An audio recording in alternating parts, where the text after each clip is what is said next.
शुक्रवार को सरदार शहर के विधायक पंडित अनिल शर्मा का एक वीडियो है वो जमकर वायरल हुआ।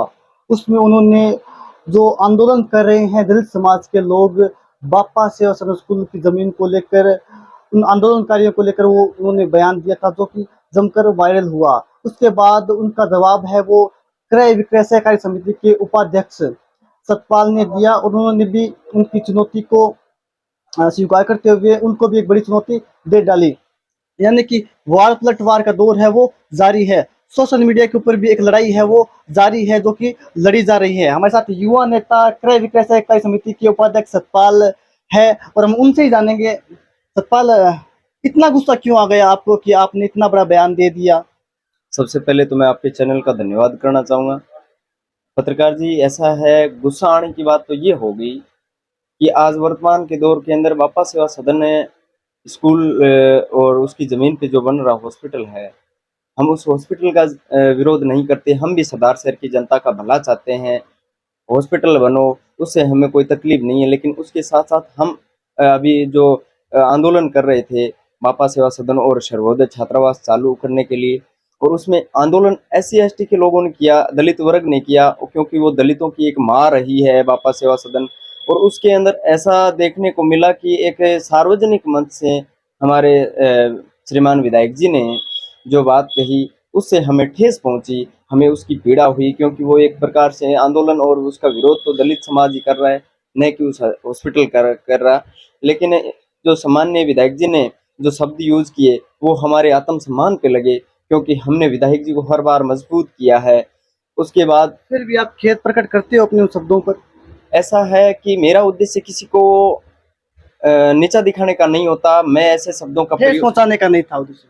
ठेस पहुंचाने का उद्देश्य मेरा नहीं है कि वार पलटवार उस तरीके से करूं, क्योंकि मैं एक आज सरदार शहर तहसील के अंदर मेरे समाज का एक जनप्रतिनिधि होने के नाते लोगों के भी फोन कॉल्स आए, और विधायक जी का जो एक वीडियो जो वायरल बड़ी तेजी से हो रहा था, उसमें मैंने देखा और समाज ने पूरे ने बहुत सारे मेरे पास फोन कॉल्स आए। उन्होंने कहा कि आप लोग यार आगे जनप्रतिनिधि बनकर बैठे हो और हमारे समाज के लिए और दलित वर्ग के लिए कोई ऐसी बात होती है तो आप लोग बोलते क्यों नहीं। तो मैं अपनी बात रख ही रहा था कि उसमें भाई हो सकता, आवेश में आ गए आप।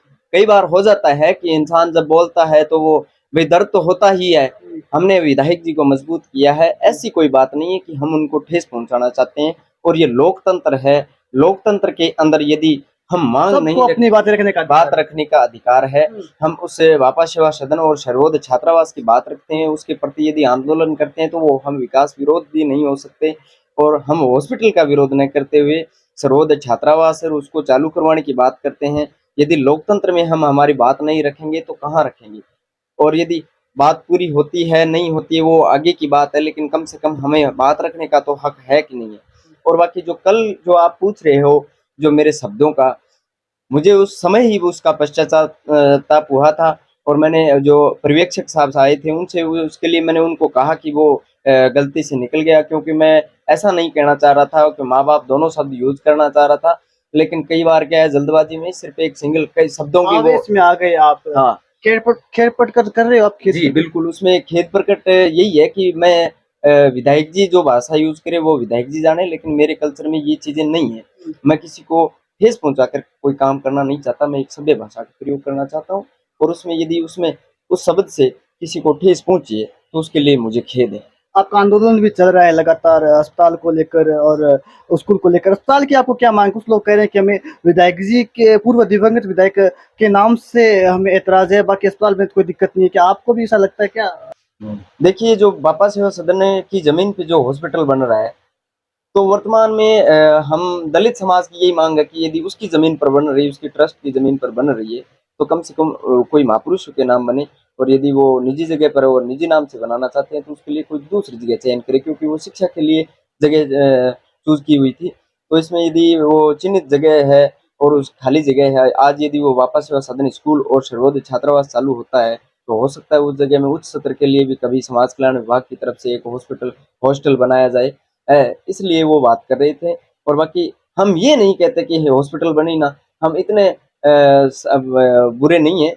जितना कि ये लोग कह रहे हैं कि ये दलितों को ये क्या हो गया, ये दलित लोग हैं जो हॉस्पिटल का विरोध कर रहे हैं। हम भी सरदार सर की जनता का भला चाहते हैं। मैं एक जनप्रतिनिधि होने के नाते सरदार सर के लिए, अच्छा कार्य के लिए मैं हमेशा आगे रहता हूँ। उसमें विरोध की अच्छा, सतपाल, विधायक जी के बयान को कैसे लेते हो आप?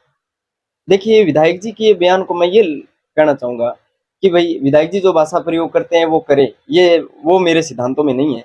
वो हो सकता है उनके नेचर हो, सिद्धांत हो, वो अपनी जात बात में, लेकिन इसमें ये बात जरूर कहना चाहूंगा कि विधायक जी यदि ऐसा काम करते हैं, हॉस्पिटल बनाते हैं, तो कम से कम हमारे दलित वर्ग के समाज के लोगों को यदि कहीं विरोध प्रदर्शन को दिखाई देता है, तो वो हमारे सरदार सर तहसील के बहुत बड़े जनप्रतिनिधि है और सर्वोच्च उस पद पे बैठे हैं सरदार सर के। तो उनको समाज के साथ विचार विमर्श करके विश्वास मिला के भी तो काम किया जा सकता है। उसमें हम स्वागत है, उनका स्वागत करेंगे। आप उनका उनका विश्वास में नहीं लिया गया दलित समाज को? भाई पता ही नहीं हमें, तो ये बाद में जो कागज जो डॉक्यूमेंट्री जो आंदोलन हुए उससे पता चला कि ये है, ये हो रहा है। और यदि कोई बातचीत हो उस तरीके से करते विश्वास मिला के, तो हम कहाँ ये सरदार सर का कोई बुरा थोड़ी ना चाहते हैं। हमें पता है वो हॉस्पिटल सबके काम में आएगा, इसलिए हम कोई उसके प्रति बुरा नहीं चाहते, लेकिन वो यदि चाहते तो समाज को विश्वास मिलाकर काम कर सकते थे। बाकी मेरा कोई किसी को किसी प्रकार से ठेस पहुंचाने का उद्देश्य नहीं है। यदि आपने जिस प्रकार से खेद प्रकट किया अपने बयान को लेकर, आपको नहीं लगता कि विधायक जी को भी बड़ा दिल दिखाते हुए अपने बयान पर खेद प्रकट कर देना चाहिए? भाई वो विधायक जी को सोचना चाहिए, क्योंकि हम उनको बार बार मजबूत करते आए हैं। और हमसे मतलब दलित समाज से? जी भाई दलित समाज उनको मजबूत करता ही है, और ये बात मुझे कहने की आवश्यकता नहीं है। वो खुद जानते हैं इस चीज को कि कौन मेरा है कौन नहीं है, ये सब वो जानते हैं। मुझे यहाँ सफाई देने की जरूरत नहीं। विधायक जी तो कह रहे हैं कि हम उसका भी प्रयास कर रहे हैं, जो जो विद्यालय है वो आज बंद नहीं हुआ है, वो बहुत पहले बंद हो चुका था, फिर भी हम प्रयास करें। विधायक जी तो ये बात बोल रहे हैं। लेकिन उसके लिए दलित समाज समय समय पर प्रयासरत तो है। धरना ये प्रदर्शन कब क्या नहीं हुए, और उसमें हम भी तो शामिल रहे हैं। दलित समाज पूरा शामिल रहा है, दलित समाज ये पूरा चाहता है। और उसमें एक तरफ तो कहीं ना कहीं बात ये निकल कर आ जाती है कि चालू हो जाएगा, और एक तरफ कहीं ना कहीं बात ये निकल कर आ जाती है कि नहीं होगा, ऐसी बात। तो ये थे सतपाल जी जिन्होंने खेद प्रकट किया है अपने बयान को लेकर। इनका कहना है कि मैं आवेश में आ गया था और उस वजह से वो फ्लो में वो बात निकल गई। कहीं ना कहीं खेद प्रकट किया, अच्छी बात है। जिस प्रकार से भाषा का प्रयोग हुआ, जिस प्रकार से सोशल मीडिया के ऊपर एक अलग ही वाक युद्ध चल रहा है, भद्दी भद्दी गालियां निकाली जा रही है समाजों के ऊपर, ये कहीं ना कहीं गलत है, इससे गलत संदेश जा रहा है। तो दिव्य न्यूज अपील करता है कि सोशल मीडिया के माध्यम से जिस प्रकार से माहौल बनाया जा रहा है, वैसा माहौल नहीं बनाया जाए। और चुनाव में भी समय है, इस प्रकार के बयानों से बचना चाहिए। और कहीं ना कहीं सतपाल ने पहल की है और खेद प्रकट किया है। हालांकि जो बापा सेवा सदन आंदोलन है वो लंबे समय से जारी है, समय समय पर उसे शुरू करने की को लेकर आंदोलन होते रहे हैं। विधायक जी का भी एक बयान आया था कि हम भी बापा सेवा सदन चालू करने को लेकर प्रयास कर रहे हैं। वहीं दलित नेता श्रवण चिरानिया भी लगातार आंदोलन कर रहे हैं। यदि कहीं ना कहीं अगर बापा सेवा सदन स्कूल शुरू होता है तो निश्चित रूप से आसपास के जो दलित समुदाय के लोग हैं, जो गरीब तबके के लोग वहाँ पर पढ़ने वाले जो उनके बच्चे हैं, उनके लिए काफी लाभदायक होगा। क्योंकि इस विद्यालय से काफी लोगों की उम्मीदें जुड़ी हुई है। काफी जो लोग हैं वो अपने बच्चों का भविष्य उस विद्यालय में देखते हैं। श्रवण चिरानिया एक लंबी लड़ाई लड़ रहे हैं। देखने वाली बात यह भी होगी कि क्या उनको सफलता मिलती है। यदि बापा सेवा सदन स्कूल शुरू होता है तो निश्चित रूप से उसका श्रेय कहीं ना कहीं श्रवण चिरानिया को भी जाता है। इसके अलावा एक लड़ाई है वो दलित नेता जो कि संघर्ष करते रहते हैं, ओंकार बाली, वो भी लड़ रहे हैं, उनको भी उसका श्रेय जाएगा। अब देखने वाली बात यह होगी कि जो दलित समाज जो आंदोलन कर रहा है, जो मांग रख रहा है कि वहां पर बापा सेवा सदन को फिर से चालू किया जाए, क्या चुनाव से पहले इस प्रकार की घोषणा हो पाती है या नहीं। लेकिन सतपाल ने खेद प्रकट किया है अपने बयान को लेकर। सरदार शहर से दिव्य न्यूज के लिए गजेंद्र सिंह।